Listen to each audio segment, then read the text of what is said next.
Hədislərdə var, İmam Əli əleyhissalam Mina çölündə dayanmışdı. Görür bir gənc ağlayaraq dua edir, ona yaxınlaşır. Gəncə o cavana deyir ki, niyə ağlayırsan? Deyir ki, mən ləbbeyk deməyə utanıram. Düzdür, ləbbeyk deməliyəm.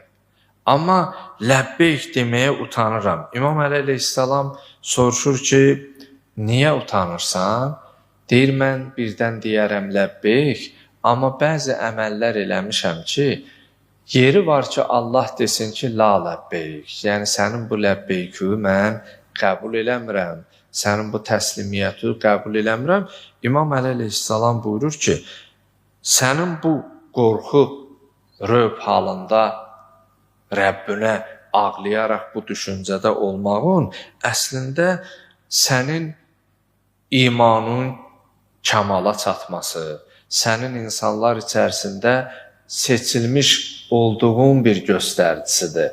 Əgər sən öz səhvləri, günahları dərk edərək Rəbbin huzuruna gəlmisənsə və bunu da düşünürsənsə, əmin ol ki, Rəhman və Rəhim olan Allah səni bağışlayar. O mərhəmətlidir, o mehribandır.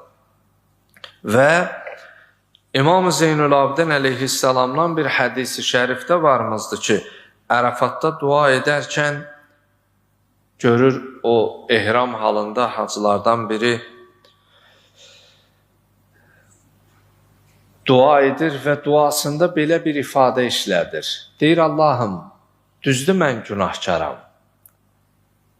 Öz günahlarımdan da xəbərdaram.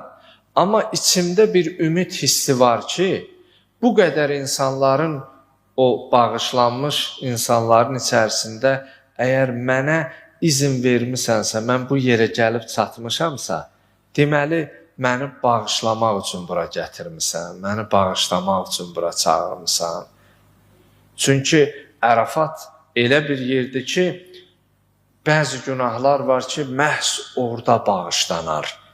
Hədislərdə var, mən ədrəkəl Ərafat kəmən lavən bələh.